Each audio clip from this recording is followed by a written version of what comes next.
அனைவருக்கும் வணக்கம். எனது பெயர் சுரேஷ்குமார். நான் தமிழ்நாடு வேளாண்மை பல்கலைக்கழகத்தில் வேளாண் மற்றும் ஊரக மேம்பாட்டு ஆய்வு மையத்தின் இயக்குநராக பணிபுரிந்து வருகிறேன். எங்களது பல்கலைக்கழகமும் அமெரிக்கா வாஷிங்டனில் உள்ள சர்வதேச உணவு கொள்கை மற்றும் ஆராய்ச்சி நிறுவனத்தோடு இணைந்து தமிழ்நாட்டில் நெல் சாகுபடியில் மீத்தேன் குறைப்பு பற்றிய ஒரு மிகப்பெரிய ஆராய்ச்சி திட்டம் செயல்படுத்தி வருகிறோம். எங்களோடு சர்வதேச உணவு கொள்கை மற்றும் ஆராய்ச்சி நிறுவனத்தின் ஆராய்ச்சியாளர்கள் முனைவர் சுரேஷ் பாபு அவர்களும் மற்றும் முனைவர் சுதா நாராயணன் அவர்களும் எங்களோடு சேர்ந்து பணிபுரிந்து வருகிறார்கள். நாங்கள் இந்த திட்டத்தை தமிழ்நாட்டில் 14 மாவட்டங்களில் 20 கிராமங்களில் செயல்படுத்தி வருகிறோம்.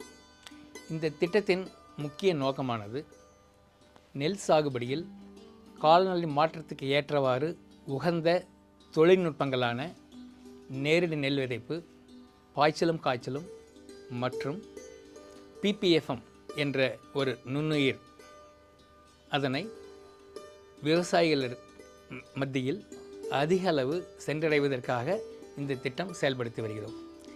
இந்த திட்டத்தில் நாங்கள் பல்வேறு செயல்கள் புரிகிறோம்.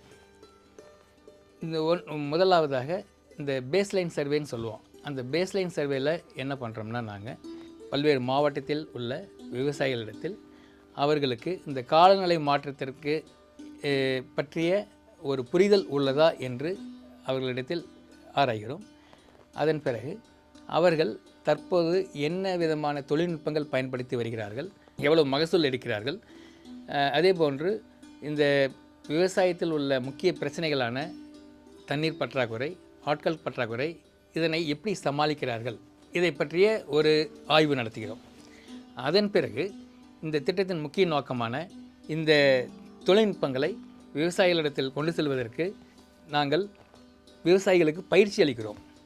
பயிற்சி அளிப்பதோடு அல்லாமல் அவர்களுக்கு இந்த செயல் திட்டம் மூலமாக நாங்கள் பண்ணை வழி கல்வி மூலமாக அவர்களுக்கு அனைத்து தொழில்நுட்பங்களை பற்றிய ஒரு புரிதலை உண்டாக்குகிறோம். இந்த தொழில்நுட்பங்கள் பயன்படுத்துவதனால் ஏற்படக்கூடிய பலன்களை அவர்கள் நன்கு அறிகிறார்கள். இதன் மூலம், அதாவது ஆங்கிலத்தில் சொல்லுவோம் சீயிங் இஸ் பிலீவிங்னு சொல்லுவோம். ஸோ அந்த கான்செப்டை பயன்படுத்தி, அந்த கான்செப்டை வச்சு தான் நம்ம இந்த ஃபார்ம் ஃபீல்ட் ஸ்கூல் நடத்தி வருகிறோம். இது தமிழ்நாட்டில் 14 மாவட்டத்தில் 20 கிராமங்களில் எல்லாம் செயல்படுத்தி வந்துட்டுருக்கோம். இது ஒரு மிக பெரிய ஒரு தாக்கத்தை உண்டாக்கிட்டு வருது. இப்போ எங்களுடைய அனுபவத்திலேயே பார்த்தோம்னா பாய்ச்சலும் காய்ச்சலும், இந்த நேரடி நெல் விதைப்பு, அதே போல் இந்த PPFM ஸ்ப்ரே, இதன் மூலியமாக பார்த்திங்கன்னா அதாவது நெல் சாகுபடியில் ஒரு சிறந்த பலனை பார்க்க முடியுது. அதாவது அந்த நம்பர் ஆஃப் அந்த டில்லர்ஸ்ன்னு சொல்லுவோம், தூர், அது அதனுடைய எண்ணிக்கை அதிகமாகுது. அதே மாதிரி அந்த கிரெயின்ஸ் இருக்கு இல்லைங்களா, மணிகள், நெல் மணிகள், அதனுடைய வெயிட் அதிகமாகுது. அதாவது முன்னாடிலாம் அந்த பதர்லாம் இருக்கும், அந்த பதர்லாம் இல்லாமல் இப்போ நிறைய மணிகள் வருது. இது மூலிமா என்னென்னா மகசூல் ரொம்ப அதிகமாகுது. மகசூல் பார்த்திங்கன்னா ஒரு 15% 20% வரைக்கும் மகசூல் அதிகமாகுது. அதை கண்கூடாக விவசாயிகளும் பார்க்குறாங்க. அது மட்டும் இல்லாமல் அதாவது ஆட்கள் பற்றாக்குறையை சமாளிக்கிறதுக்கு ஒரு மிக சிறந்த முறையில் இருக்குது. அதே மாதிரி நீர் பற்றாக்குறையும் இது சமாளிக்க முடியுது. இது இதனால் என்னென்னா இப்போ எக்கனாமிக் பெனிஃபிட்னு சொல்லுவோம் நம்ம. அதாவது தொழில்நுட்பங்கள் என்னதாங்க நம்ம சொன்னாலுமே விவசாயிகளை பொறுத்த வரைக்கும் என்ன, அவங்களுக்கு லாபம் வரணும். ஸோ அப்படி பார்க்குறப்ப இந்த இதில் மூலிமா எக்கனாமிக் பெனிஃபிட் நாங்கள் இது ஒர்க் பண்ணுறப்ப பார்த்தோம்னா ஒரு ஏக்கருக்கு 7000லேருந்து 10,000 வரைக்கும் அதிகமாகுது. ஸோ அது விவசாயிகள் மத்தியில் ஒரு மிகப்பெரிய வரவேற்பை உண்டாக்குது.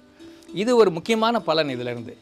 அது போக இப்போ இந்த திட்டத்தோட முக்கிய நோக்கம் என்னன்னு பார்த்தோம்னா, நமக்கு அதாவது மீத்தேன் வெளிவரது, நெல் வயலிலிருந்து மீத்தேன் எமிஷன் குறைக்கிறது.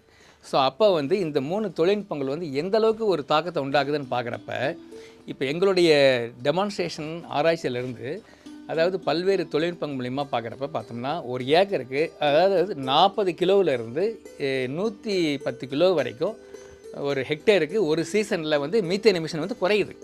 ஸோ அப்போ என்னென்னா இந்த தொழில்நுட்பங்களில் சிறந்த அளவில் விவசாயிகள் பயன்படுத்தினா, அதாவது பொருளாதார ரீதியாக அவங்களுக்கு லாபம் ஒரு பக்கம் வருது, எக்கனாமிக் பெனிஃபிட்னு சொல்லுவோம். அதே மாதிரி என்வாயன்மெண்டல் பெனிஃபிட், அதாவது சுற்றுப்புற சூழ்நிலையை பாதுகாக்குது. இப்போ மீத்தேன் எமிஷன் குறைஞ்சிதுன்னா பின்னாடிலாம் பார்க்குறப்ப பார்த்தீங்கன்னா நமக்கு அந்த கிளைமேட் சேஞ்சோட தாக்கத்திலேருந்து நம்ம நல்லா வெளியே வந்துடலாம்.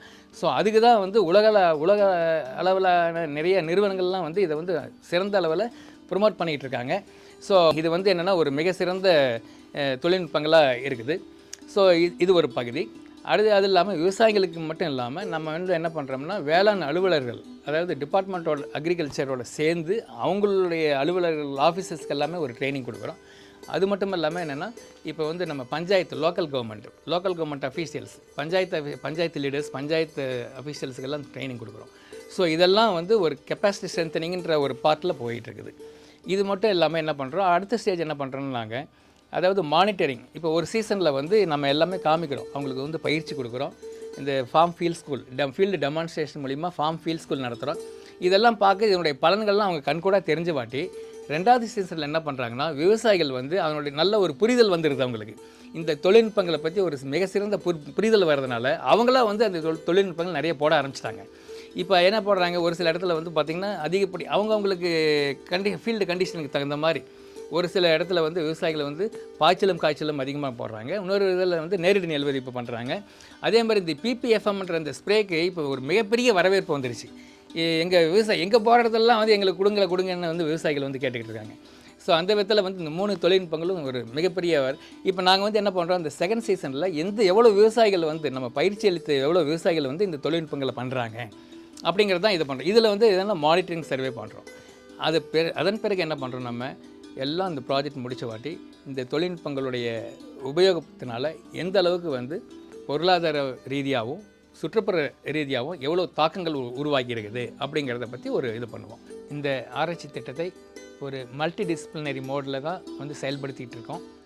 அதாவது விஞ்ஞானிகள் வந்து பல்வேறு டைரக்டரேட்லேருந்து பார்த்திங்கன்னா இப்போ டைரக்டரேட் ஆஃப் எக்ஸ்டென்ஷன் எஜுகேஷன் விரிவாக்க மையம்னு சொல்லுவோம்.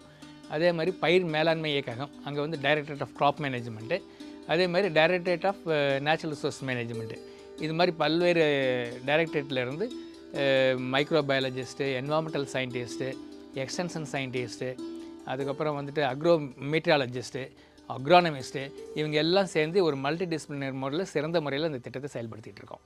ஸோ இந்த ப்ராஜெக்ட் வந்து ஒரு சிறந்த அளவில் நாங்கள் இம்ப்ளிமெண்ட் பண்ணிக்கிட்டு இருக்கோம். தமிழ்நாடு வேளாண்மை பல்கலைக்கழகத்தின் துணைவேந்தர் மற்றும் பதிவாளர் அவருடைய சப்போர்ட் மூலிமா இந்த திட்டத்தை சிறந்த முறையில் 14 மாவட்டத்துலேயும் 20 கிராமத்தில் பண்ணிக்கிட்டு இருக்கோம். நன்றி.